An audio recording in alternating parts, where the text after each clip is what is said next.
Speaking of those meetings, could you give us an idea of what these leaders were actually think about the president and what he's done with dealing with their country, especially with the Colombia Free Trade Agreement? Well, we didn't discuss the president per se. I mean, I think they're very curious about American politics, and I've given them my impression on that, which is pretty well documented. But by and large, when you go overseas, you're there as part of Team America, and that's what I was there on behalf of. And I think moving forward, I think the hope is that we'll have a real strong position in the Western Hemisphere in terms of economic partnerships. These are free enterprise economies. For example, Chile is an extraordinary example of a country that has grown so fast in the last 10 years. Compare Chile to Venezuela. Okay, 12 years ago they kind of started out in the same place. Venezuela's gone down. The gap between the rich and the poor in Venezuela has grown wider, despite all these government programs, despite all this, big government intervention that you see in that country. Chile's gone in the opposite direction. They've embraced the free enterprise system, and the gap between rich and poor in that country has gotten much narrower. There's much more prosperity and a much faster growing middle class, and so I think that's a great example for the rest of the hemisphere, and for us, by the way, who are having that debate from time to time about the proper role of government. We need to look south and see what some of these governments have, what some of these nations have been able to do, because they embrace the American example of free enterprise. And so this is not the time for us to abandon the things that made us great. So, and by and large, I think that the notion is people are curious about what role America wants to play in the 21st century. They're concerned that somehow we've lost our focus on our own backyard. And I think this summit maybe serves as a pivot point to refocus again on our neighbors and on our neighborhood.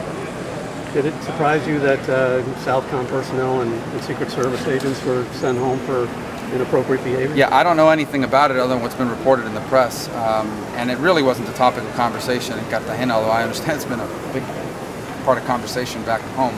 I would obviously, or any time you see that, you're disappointed. But I have full faith that both the military from the Southcom end and the Secret Service from their end are going to handle this situation appropriately. I think they've already begun to do that. So I don't know any details, so I'll leave it to them. What do you think of President Obama actually trying to take credit for a lot of the measures that were in place during the Bush administration? You think it's pretty disingenuous of him? Well, look, I think that by and large, you get credit for continuing policies that have worked. Our partnership with Colombia is an extraordinary example. Colombia just 10 years ago was a net importer of security. They needed us to help them with security measures. Today they're a net exporter. They're now helping Guatemala and Honduras. The partnership between the United States and the Colombian government is unparalleled anywhere in the region.